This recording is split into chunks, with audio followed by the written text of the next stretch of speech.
The Prowler's, it's been a really interesting piece to work on. For me as an art director, it's basically, a new generation of style that we get to work on. When I first joined the project, there was a lot of things already established. So the Asperia Prowler essentially is a reproduction of a Tavaran-based rapid deployment ship. Essentially, you start with a blank canvas. You talk to the writers and get the lore.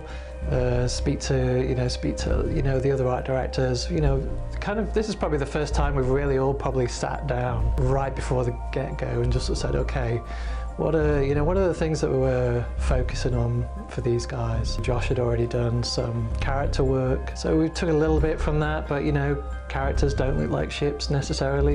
Humans don't look like attack helicopters. And according to the law, the architecture is meant to be based on Henoism. So we've sort of been going for a very sort of slab-sided, brutalist kind of feel. That was kind of the initial brief. Slight hint of, Egyptian. As we discussed further, that was there at the start, and it's very slightly still there, but in total this has had 6 concept artists on it from start to finish, because we had a very tight deadline.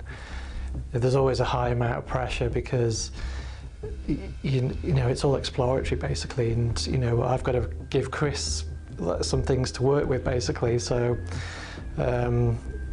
concept artists work in different ways, so I've kind of used that to my advantage. So initially we did a 2-week sprint, coming up with just 4 very sort of different looks basically, different configurations, different styles, vertical or horizontal, or no cockpits, all sorts of things, and then just present it to Chris.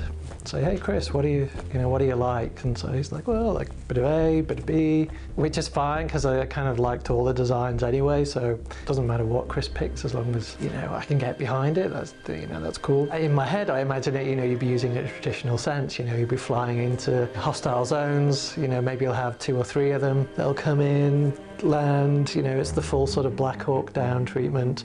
Troops jump out, and then the pilot and co-pilot just whiz off to safety. The emotional feel of it, basically, when you see this, it should be just like, heck, what's this flying in? It's been more dealing with shape language, the cut of the lines, it's quite minimalist, so the lines are there for a reason generally. I've been calling it like a radar deflection kind of material, so it's kind of like a bird's nest.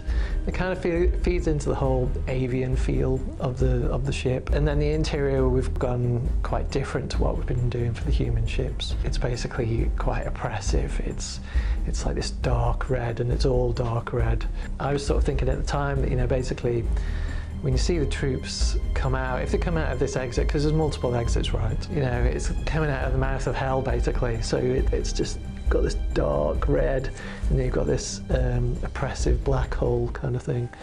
And then as you make your way through to the cockpit, the red slowly fades off essentially, and it goes more towards blacks and greys with just a hint of red. Just so for pilots there's less distraction. And we've kind of just sort of been featuring like a sort of 3-line sort of motif, which we took from the character design that Josh did, and that is fed into the ship basically in lots of subtle ways. There's a heavy avian feel with the ship, some in subtle ways, some not so subtle. Fans will see straight away that it's got some large VTOLs basically, and in landed mode it's a real hunched, aggressive. It's a bird of prey, it's classic basically. And then it also has like a special ability, special feature, whatever you want to call it, of sort of these defensive blades that come out. But yet to still fully realise, the sort of theory behind it all, like in terms of lore, but certainly it helps with flight, low manoeuvrability, but also when it comes into land, VTOLs go down, all the blades pop out, which people may call feathers, but I call them blades, and they provide like a defensive position.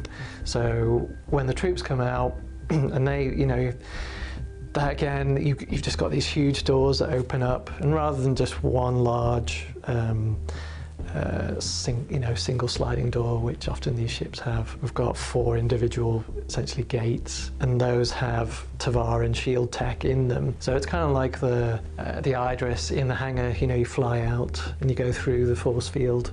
This is like a personal version. That's kind of one of the the visual hooks of the ship. So the ship could be flying along with all its armoured doors up, but it's still got its energy shields there, so the troops can, you'll be able to look out. This is what I hope, right? And you'll be there in your harness and you're just looking out and you're just seeing the landscape go by or whatever it is. The other two visual features, avian features, we've got a split tail, so it's like a swallowtail, and then the head is obviously very sort of eagle-like. And this time we've been able to essentially remove the cockpit. There's a head to this thing, but it's essentially one-way glass, so you can't see in, but you can see out, the pilot can see out, so it gives us this really nice monolithic kind of armoured feel, and again lending to that whole sort of Tavaran warrior hardcore heroism, and so we've just been building on that.